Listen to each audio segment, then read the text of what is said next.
I am Thomas Bowles, Ag Agent from Prince William County, and I am for the soil, for the future, and for the planet.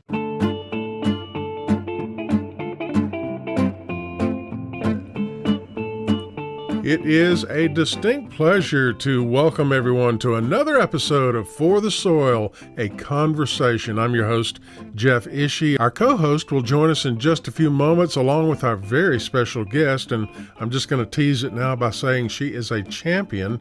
Indeed, she is a world champion. She'll join us in just a few moments, but first of all, I wanted to remind everyone of our website, forthesoil.org, and specifically the blog page at our website, forthesoil.org. One of the most recent blog entries recognizes the winners of a recent poster contest sponsored by the Virginia Association of Soil and Water Conservation Districts, and this is a poster contest from kids all around the Commonwealth of Virginia, grade school students from kindergarten right on through seniors in high school, and I think you'll find some of the posters that they drew extremely interesting. I thought they were very well done on a variety of topics related to soil health. So once again, that is at forthesoil.org, and on the menu bar at the top of the page, over on the right-hand side, you'll see blog, and then just click on that entry for Virginia Association of Soil and Water Conservation Districts names winners of the Healthy Soils, Healthy Life poster contest. I think you'll find that very interesting. Now, our first episode of 2023.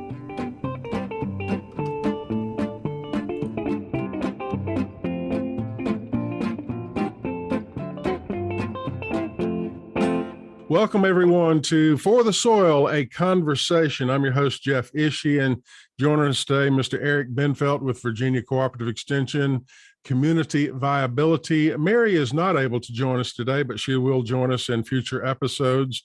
But Eric, we have a very special guest today who really, I'm not sure if she really needs an introduction.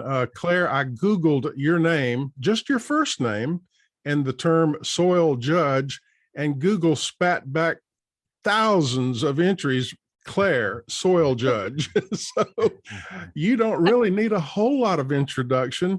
But Eric, if you would do the honors of introducing our special guest today. Well, thank you, Jeff. As you said, we're very pleased to have Clare Tallamy with us from Virginia Tech and the School of Plant and Environmental Science and Virginia Tech's soil judging team. And Clare is a rising senior at Virginia Tech and has really been instrumental in the success of that team. So welcome, Clare. And as a first question, if you could just share a little bit more background and really what interest drew you to soil science and soil judging. Yeah, well, thank you, first of all, for having me on the show this morning. It's really an honor to get to talk to you guys. But I think my interest in soil started out when I was really young. I think for most people, that's where it starts. Because what child doesn't want to dig in the dirt? I have younger brothers, that's all they do. They love sticking their hands in things and getting messy. And I do too. It's really fun. I was also an avid gardener as a child. I remember the first cantaloupe I ever harvested and how happy I was. And the soil really contributes to that growth in those plants. And when I got into college, I really took interest in soils because they're so endlessly fascinating. There's so many things that you could do with soils. And so I didn't have to pigeonhole myself into one discipline. I could study anything. I could study physics, I could study chemistry, I could study ecology, I could study morphology or pedology, which is the study of how soils form and how they look. And I hate being bored. And so with soils, you never get bored. And that's really why I love studying them. And soil judging specifically, it was COVID. I joined the team because I had nothing else to do and I needed to get out of my dorm and I knew I loved soil. And I was just interested in learning something new. And I didn't know that I was going to find my greatest passion, And now you are the individual winner of the International Soil Judging Contest that was earlier this year. Congratulations. You are also a member of the winning team I believe, with Virginia Tech. Is that correct? Yes, so these are all separate contests, really. So there was the national contest in the spring, in which Virginia Tech won. We won every single category. My teammate Ben Atkins won the first place individual for that. We won best group judging, which is where we work together to describe soils, and then we won best overall. And then at the international contest, I actually competed for Australia, and I placed first individually there as well. And then my Australian team, we got second place to the United States. But I count everything as a win. You know, even if you don't win, it's still fun because you learn something. So, well, congratulations. That is quite an accomplishment. And to think that we have the overall champions of soil judging here in the Commonwealth of Virginia, that brings a lot of people a lot of pride, and congratulations on your accomplishments. Were you a member of 4-H or FFA? you know, I wish. I actually come from suburban Virginia, in which I did not see a farm until I was in college. I used to go to like community farms. My mom used to illustrate greeting cards actually for community farms to sell at these kind of marketplaces, but I didn't really have a real grip on agriculture until I was in college, because in the suburbs, you can't even have chickens in your yard. That was always very sad. But I actually didn't know what 4-H was until college. So. I'd like for you to tell us about the competition. This was held, I believe, in Scotland. Yes. Now, Yes. Help our listeners envision, what do you do at a soil judging competition? And I've heard the word pit mentioned several times in this competition. Describe all that to us. Yes. So pits in these contests are pretty big. Some of them in Scotland were pretty small because of how, I guess, treacherous the landscape was. I can probably send you guys photos to post, but some of these pits were the size of me. So probably my favorite photo is me laying with I'm completely flat on the ground, and my front half is in the pit, and then my back half is outside of the pit laying on the ground, and I'm just like digging sideways to try and get the soil out of the side of the pit because it's too small for me to get in. But usually they can fit 8 to 10 people. Virginia Tech has a large team, so we have photos of all of us standing in pits. There's like 15 to 18 of us, kind of stuffed in there like sardines. And they're about my height or taller, so think like 6 feet sometimes, how deep these things are, because soils go pretty deep unless they hit bedrock really early. So we're describing all the way down until we're hitting those C or R horizons, which are parent material or rock or unconsolidated sand. So like one that. team goes into the pit and you're doing this analysis, I guess, and we can get a little bit more in depth into that. And then another team comes in and another team comes in. And how many pits are there? And yes, we described 4 pits in one day, and we're kind of broken up into rotations. So I'm actually not with my team when I'm doing these contests. I'm individually doing them. And so what will happen is I only have one teammate with me, and then there's a ton of other people from different schools, and we're put on rotations of usually 6 to 8 people in the pit at the time. And then the rotations go 5 minutes, 5 minutes, 10 minutes, 10 minutes, and then 20 minutes. So Claire, if you could also maybe step back, because I think when a pit, I think most of the time it's not being dug by hand, but maybe with a backhoe to maybe 6 feet. If you could actually describe the process, and when you think about a pit, the soil has a certain profile that if you could step people through that as to, you know, starting, most of the people would probably see maybe if their garden is exposed, they would see the topsoil, or if they're driving along, maybe a roadside cut or something like that. If you could just walk us through the process of what you're looking at it with a soil profile and as you climb down into that pit. Yeah, of course. So most people, again, like you said, will only see a surface horizon or layer. And what I find so cool is when you dig down, you never know what you're going to find, because soils are affected by so many different things that every soil looks different no matter where you are.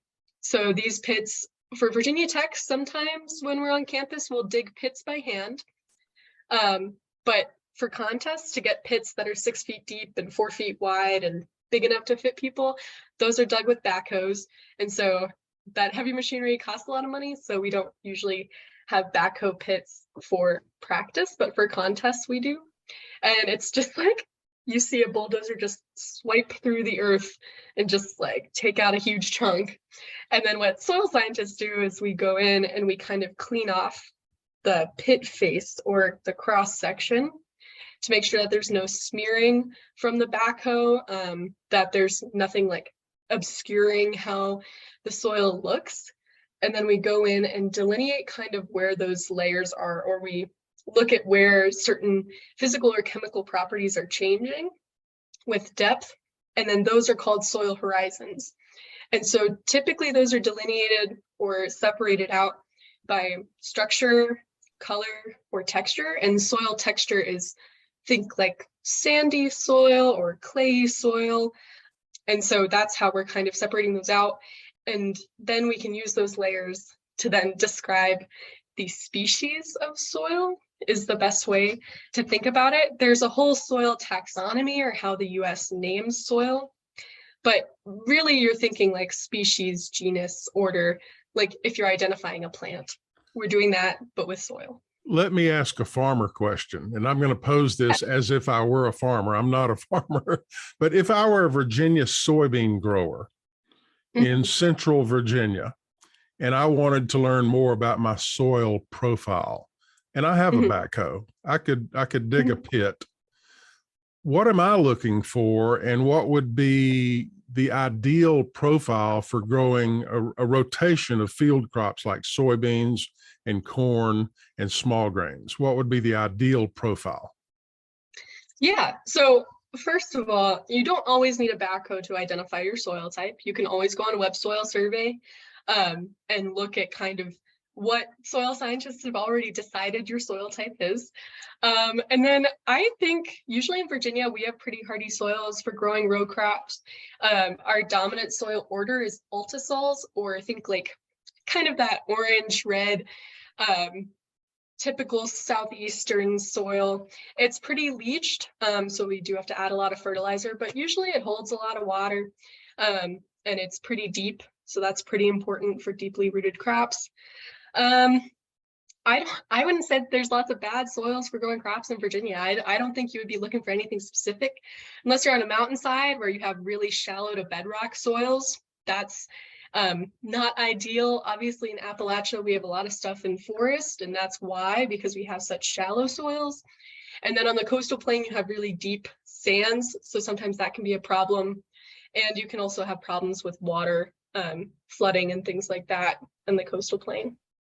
And Claire, with our interest in soil health, there's a lot of how do you enhance soil biology and also maximize living roots. I imagine as you dig these pits that you come into different situations, whether it's, the age of soils where maybe the soil's been eroded or compacted.